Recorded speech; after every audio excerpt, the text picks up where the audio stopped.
नमस्कार साथियों, आप देख रहे हैं यूपी मीडिया, जहां आपको मिलती हैं उत्तर प्रदेश की दिन भर की ताजा और बड़ी खबरें। यहां हम बताते हैं किसानों की योजनाएं, सरकारी कर्मचारियों के फैसले, छोटे व्यापारियों, मजदूरों और पशुपालकों से जुड़ी हर बड़ी अपडेट। वहीं मुख्यमंत्री योगी आदित्यनाथ ने आज 5 बड़े ऐलान भी किए हैं, जो आज से ही लागू हो चुके हैं। तो खबरों का सिलसिला शुरू करने से पहले अगर आपने अभी तक हमारे यूट्यूब चैनल यूपी मीडिया को सब्सक्राइब नहीं किया है और वीडियो को लाइक नहीं किया है तो फटाफट कर दीजिए, ताकि आपको मिलती रहे उत्तर प्रदेश की हर बड़ी खबर। सबसे पहले आज की पहली खबर, कारोबारी की योगी को धमकी, गोली मार दूंगा। सीएम योगी को धमकी देने वाला टेंट कारोबारी निकला है। उसने 2 नवंबर की रात 112 नंबर पर पुलिस कंट्रोल रूम में फोन कर धमकी दी थी। कॉल पर उसने कहा था, सीएम को गोली मार दूंगा। आरोपी की पहचान प्रयागराज के सोराव थाने के बर्जी गांव निवासी मनीष दुबे के रूप में हुई है। पुलिस टीमें लखनऊ और बाराबंकी समेत अन्य जिलों में उसकी गिरफ्तारी के लिए छापेमारी कर रही है। बुधवार रात पुलिस की स्पेशल टीम प्रयागराज स्थित मनीष के घर पहुंची, लेकिन वहां कोई नहीं मिला। पूछताछ में पता चला कि वह परिवार के साथ लखनऊ शिफ्ट हो चुका है।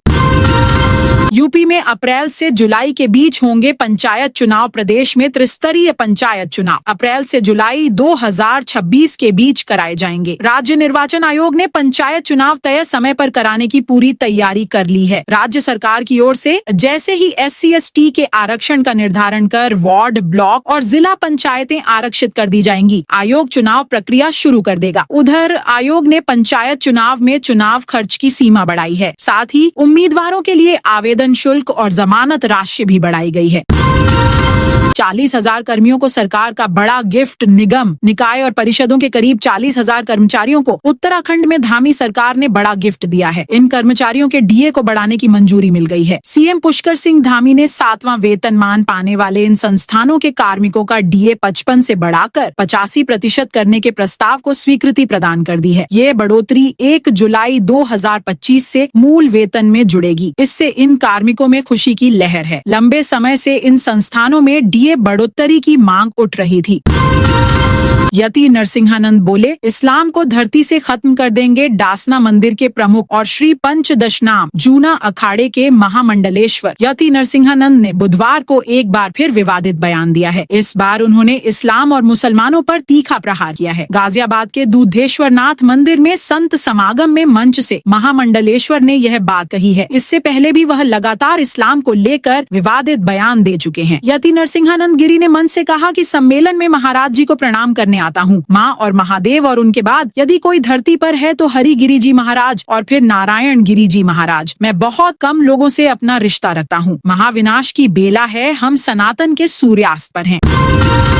यूपी की इन बेटियों को योगी सरकार की बड़ी सौगात। उत्तर प्रदेश की योगी सरकार बेटियों की सुरक्षा के साथ ही उनके करियर और शादी को लेकर भी बेहद संजीदा है। लगातार इसके लिए योजनाएं बनाई जा रही हैं। सबसे निचले पायदान पर माने जाने वालों को राहत देने का काम लगातार हो रहा है। इसी कड़ी में सरकार ने निर्माण कार्य में लगे श्रमिकों की बेटियों को बड़ी सौगात दी है। अब इन बेटियों की शादी के लिए 1 लाख रुपए तक की आर्थिक मदद मिल सकेगी। यह मदद लेने के लिए श्रमिकों को अपना रजिस्ट्रेशन कराना होगा। इस रजिस्ट्रेशन और सालाना अंशदान के मद में केवल 20 रुपए खर्च करना होगा। यूपी में फिर हो रही तबलीगी जमात की निगरानी। यूपी में तबलीगी जमात की गतिविधियों पर एक बार फिर से सख्त नजर रखी जाएगी। DGP हेड ऑफिस ने इस बारे में सभी जोनल अफसरों को निर्देश जारी किए हैं। इसके तहत हर जिले में तबलीगी जमात से जुड़े हुए लोगों के आने की तारीख, जमात में आए सदस्यों की संख्या, वापस जाने की तारीख और वापस गए सदस्यों की संख्या मांगी गई है। साथ ही जिले से बाहर तबलीगी जमात के लिए जाने वालों की तारीख संख्या और वापस आने की तारीख संख्या की डेली रिपोर्टिंग करने का कहा गया है। लेटर में कहा गया है कि तबलीगी जमात के लोगों से जुड़ी जानकारी प्रतिदिन सुबह 8 बजे IG रेंज के जरिए ADG जोन का भेजी जाए। ये भी बताना होगा कि जमात के लोग कहां से आए थे। जिले के लोग अगर जमात में शामिल हैं तो वे कहां गए।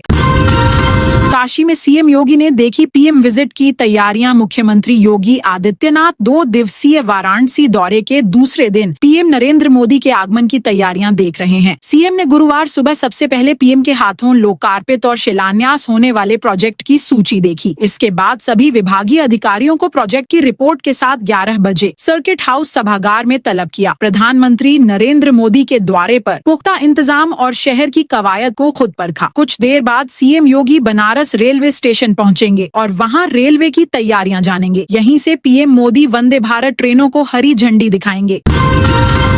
यूपी में माफियाओं के बाद अब पुलिस के निशाने पर। गैंगस्टर यूपी में योगी आदित्यनाथ के मुख्यमंत्री बनने के बाद से अपराधियों की शामत आई हुई है। माफियाओं के बाद अब गैंगस्टर पर शिकंजा कसा जा रहा है। यूपी पुलिस ने 100 से अधिक गैंगस्टरों की लिस्ट बनाई है और इनकी संपत्ति कुर्क करने की कवायद में लग गई है। पिछले सालों में हुई बड़ी कार्रवाई के दौरान मुख्तार, अतीक, बजरंगी गिरोह समेत कई अन्य माफिया के गुर्गे बच गए थे। जिलेवार ऐसे गैंगस्टरों का ब्यौरा तैयार कराया जा रहा है। इसमें खुफिया एजेंसियां और ईडी की मदद भी ली जा रही है। निवेशकों के अरबों रुपए हड़प कर फरार कंपनियों के कई निदेशक भी इनमें शामिल है। इन सभी पर गैंगस्टर लगा था, लेकिन इनकी कई संपत्तियां जब्त होने से बच गई थीं। यूपी बेसिक शिक्षा परिषद की घोषणा। उत्तर प्रदेश बेसिक शिक्षा परिषद प्रयागराज से संचालित विद्यालयों में आगामी 24 नवंबर को सार्वजनिक अवकाश घोषित किया गया है। इस दिन बेसिक शिक्षा परिषद से नियंत्रित संचालित विद्यालय, मान्यता प्राप्त बेसिक विद्यालयों में अवकाश घोषित किया गया है। बेसिक शिक्षा परिषद प्रयागराज से जारी अवकाश तालिका में यह जानकारी दी गई है। इसके अतिरिक्त दिसंबर महीने में भी एक छुट्टी मिल रही है। 25 दिसंबर को सभी विद्यालय बंद रहेंगे। यह साल की आखिरी छुट्टी है। माफिया से महफूज हुई जमीन पर गरीबों के सपनों का घर। लखनऊ में मुख्यमंत्री योगी आदित्यनाथ ने बुधवार को माफिया मुख्तार अंसारी के कब्जे से मुक्त कराई गई जमीन पर बने मकानों की चाबियां 72 परिवारों को सौंपी। कभी माफियाओं के नियंत्रण में रही यह भूमि अब गरीबों के लिए आशियाना बन चुकी है। चाबी वितरण के दौरान माहौल भावनाओं से भर गया, जब एक लाभार्थी ने शायरी सुनाकर सीएम योगी का आभार जताया और पूरा पंडाल तालियों से गूंज उठा।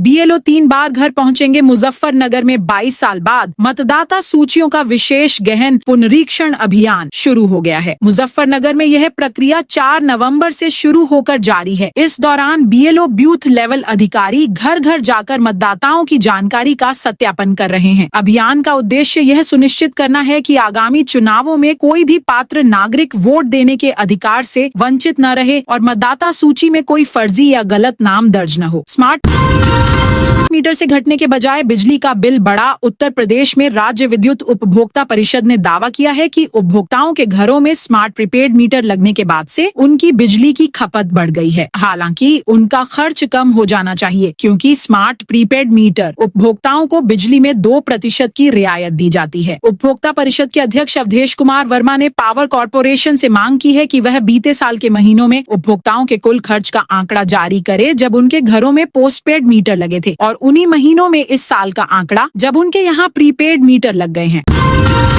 विवादित धर्मस्थल पर फिर तनाव। महिलाओं ने देव दीपावली पर की पूजा। फतेहपुर में विवादित धार्मिक स्थल मंदिर मकबरा के सामने बुधवार को फिर विवाद हो गया। महिलाओं ने देव दीपावली पर पूजा अर्चना की, दीप जलाकर देवताओं की आरती की। मौके पर पहुंचे कोतवाल व महिलाओं के बीच नोकझोंक और तीखी झड़प भी हुई। बागेश्वर धाम के धीरेन्द्र शास्त्री की पदयात्रा 7 नवंबर से बागेश्वर धाम। पीठाधीश्वर धीरेन्द्र कृष्ण शास्त्री 7 नवंबर से 16 नवंबर तक दिल्ली से वृंदावन तक सनातन हिंदू एकता पदयात्रा करेंगे। यह यात्रा दिल्ली के कात्यायनी देवी मंदिर से शुरू होगी और 10 दिन में करीब 150 किलोमीटर का सफर तय किया जाएगा। अनुमान है कि इस यात्रा में 2 लाख से ज्यादा लोग शामिल होंगे।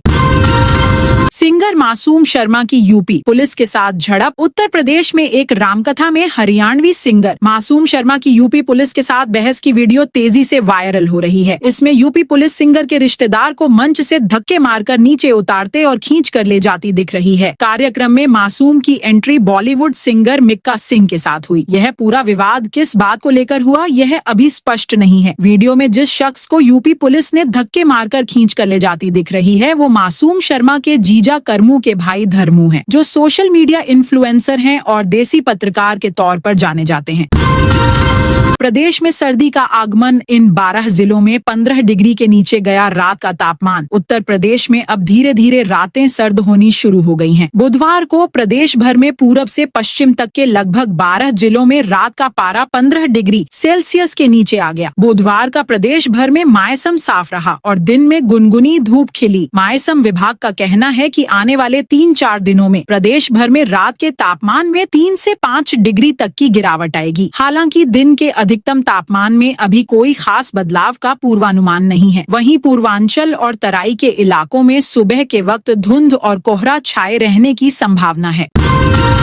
दिल्ली से वाराणसी जा रही स्लीपर बस रात 2:30 बजे आगरा एक्सप्रेसवे पर पलटी। दिल्ली से वाराणसी जा रही निजी AC sleeper bus BR 28 P 9488 बुधवार देर रात आगरा एक्सप्रेसवे से नीचे उतरकर पलट गई। घटना रात करीब 2:30 पर उन्नाव जिले के मटरिया हसनगंज इलाके में हुई। ओवर स्पीडिंग और धुंध की वजह से बस पलटने की आशंका है। कचहरी में घुस आरोपी को उठाने वाले 4 दरोगा 2 सिपाही निलंबित। अलीगढ़ दीवानी में अवैध रूप से घुसकर शूटर को उठाकर ले जाने के मामले में नोएडा पुलिस टीम पर बड़ी कार्रवाई हुई है। जिला जज के आदेश के बाद नोएडा के 4 दरोगा 2 सिपाही निलंबित कर दिए गए हैं। जारचा कोतवाल को लाइन हाजिर कर दिया है। इस कार्रवाई के संबंध में नोएडा कमिश्नरेट से SSP अलीगढ़ को अवगत कराया गया है। रिपोर्ट जिला जज को भेजी जा रही है। आगरा पुलिस ने गुम हुए 210 मोबाइल फोन किए बरामद। आगरा कमिश्नरेट पुलिस की सर्विलांस सेल ने 2 महीने में 42 लाख रुपए कीमत के खोए 210 मोबाइलों को ढूंढ निकाला। पुलिस से बुधवार को मोबाइल पाकर उनके मालिकों के चेहरे पर मुस्कान लौट आई। DCP सिटी अली अब्बास ने बताया कि मोबाइल गुम पर लोगों ने ऑनलाइन, थाना स्तर और CIR पोर्टल आदि पर शिकायत दर्ज की थी। इन्हें ढूंढने के लिए थानों की पुलिस के साथ सर्विलांस सेल और SOG लगी थी। इन्होंने 2 माह के अंदर 210 मोबाइल को खोज निकाला। प्रदेश में बड़े पैमाने पर माध्यमिक शिक्षकों के तबादले। प्रदेश के अशासकीय सहायता प्राप्त एडेड माध्यमिक विद्यालयों के 1549 शिक्षकों को अंततः तबादला मिल गया। यह शिक्षक जून से ऑफलाइन तबादलों का इंतजार कर रहे थे। बुधवार को इनके तबादला आदेश जारी कर दिए गए। शिक्षक इसे विभाग की वेबसाइट पर देख सकते हैं। भाजपा का राष्ट्रगीत महोत्सव 7 नवंबर को देश के 150 शहरों में एक साथ गूंजेगा। वंदे मातरम भारतीय जनता पार्टी राष्ट्रगीत वंदे मातरम के 150 वर्ष पूरे होने पर देश भर में भव्य कार्यक्रमों का आयोजन करने जा रही है। पार्टी नेतृत्व ने 7 नवंबर को देश के 150 महानगरों में एक साथ वंदे मातरम का गायन करने का निर्णय लिया है। इसके तहत पूरे देश में राष्ट्रभक्ति और एकता का माहौल बनाने की तैयारी चल रही है। बरेली में इस ऐतिहासिक आयोजन की जिम्मेदारी भाजपा महानगर उपाध्यक्ष देवेंद्र जोशी को सौंपी गई है। वह वंदे मातरम 150 वर्ष कार्यक्रम के संयोजक होंगे। कार्यक्रम में जानी मानी गायिका अजनी द्विवेदी अपनी सुरीली आवाज में राष्ट्रगीत प्रस्तुत करेंगी।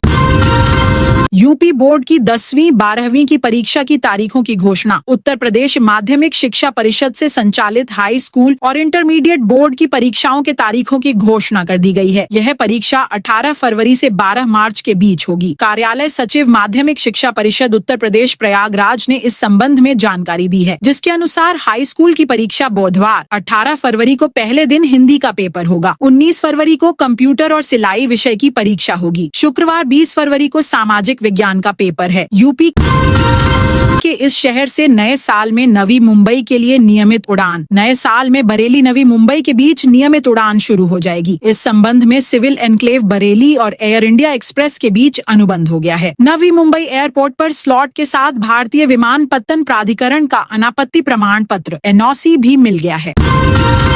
बरेली होते हुए तीसरी वंदे भारत ट्रेन का संचालन 8 नवंबर से सहारनपुर लखनऊ के बीच संचालित होने वाली 26,503 से 4 वंदे भारत एक्सप्रेस का संचालन 8 नवंबर से होगा। PM मोदी 3 जोड़ी वंदे भारत एक्सप्रेस को हरी झंडी दिखाएंगे, जिनमें सहारनपुर लखनऊ वंदे भारत भी शामिल है। बरेली होकर गुजरने वाली यह तीसरी वंदे भारत एक्सप्रेस है। संचालन में 3 दिन ही शेष हैं, लेकिन अब तक ऑनलाइन बुकिंग शुरू न होने के कारण यात्री पशोपेश में हैं।